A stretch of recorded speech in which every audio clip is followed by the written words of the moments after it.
阿尼亚终于成功通过了伊甸学院的面试，黄昏的任务取得了初步成功。但谁能想到，阿尼亚在入学的当天就把目标人物戴斯蒙德次子给打了。这一下不仅和达米安彻底交恶，甚至还拿了代表退学的雷电。阿尼亚非常愧疚，觉得是自己搞砸了。黄昏并没有责怪他的意思，万一对方因此讨厌学校就不好了。只要任务还在，他就有义务让阿尼亚过上安稳的校园生活。于是只是嘱咐阿尼亚去找达米安道歉，他们能否和好，可是关系着世界的和平啊！阿尼亚干劲满满的下了校车，正好遇上从豪车上下来的贝奇大小姐。对方因为昨天的事情将阿尼亚当成了好朋友，好巧不巧的遇到达米安和2个跟班。达米安因为昨天那顿打，看到阿尼亚就气得脸红脖子粗。阿尼亚想要和达米安道歉，但话没说出口，就被看不惯达米安嚣张作配的贝拉拽走了。这让因为担心偷偷跟来观察的黄昏气得咬牙。初期行动在学校里小团体形成的时候最为重要，阿尼亚和达米安无论如何都得在今天和解。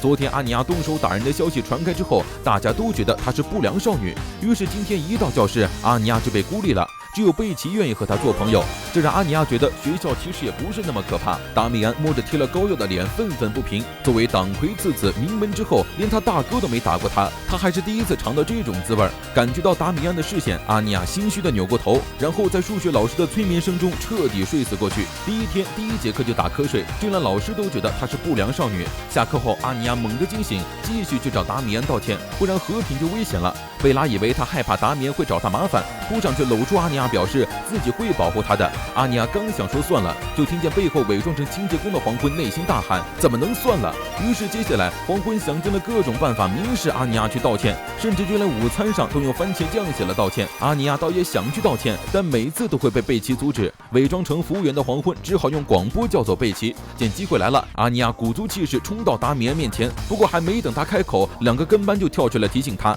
你要先攻击具有嘲讽属性的随从。达米安推开随从说：我要自己上。结果一对上阿尼亚就怎么也开不了口。跟班儿边得意的等着达米安痛骂阿尼亚，边在心里边拍阿尼亚小短腿丑女的坏话。阿尼亚是能听见心声的孩子，顿时委屈的眼泪汪汪，但还是边哭边向达米安道了歉，表示自己其实很想和达米安做朋友。达米安瞬间被心花怒放的花瓣冲了一脸，居然因为打了他而反省大哭，这也太惹人怜爱了吧！小少爷满脸通红，第一次体验到心动的感觉，但他的自尊又绝不接受他对一个冒犯他的平民小姑娘心动。面对眼泪汪汪的阿尼亚，熟透的达米安大吼了一声，绝不原谅，扭头就往外跑。围观的黄昏面如菜色的跪倒在地，完全不接受道歉。达米安好感度成谜，阿尼亚直呼学校好可怕，好朋友计划 B 失败，黄昏只得采取将阿尼亚培养成好学生的计划 A。可惜阿尼亚的脑袋实在不聪明，想要独心找答案，结果黄昏满脑子计划，约尔满脑子都是杀。头昏脑胀的阿尼亚赌气跑回房间不学了。约尔也觉得这样逼着阿尼亚念书不太好，成为奖学生并非他本人的期望，能开开心心上学才是最重要的。黄昏知道自己有些急躁了，面对阿尼亚，他总是容易失去冷静。约尔泡了茶，让黄昏休息一下。阿尼亚那样子总会让他想起小时候的弟弟，不过他的弟弟非常聪明，甚至会反过来教他念书，每次一夸他就会露出灿烂的笑容。获得姐姐的认可是弟弟念书的动力，所以约尔提议黄昏去成为让阿尼亚念书的动力，多去称赞他的努力。黄昏这才明白，任务想要成功，他要先成为一名理想的父亲才对，但他至今的表现都与父亲的形象相差甚远。约尔安慰他不会有问题的，毕竟在阿尼亚的心中，他可是满分的优秀父亲。在约尔的鼓励下，黄昏又振作起来。如果单纯的暗杀戴蒙斯的方法要多少有多少，但那样并不能真正的解决问题。得到对方的信任，和对方交心后，观察对方的想法和期望，耐着性子做这种枯燥任务的人，才是真正的间谍。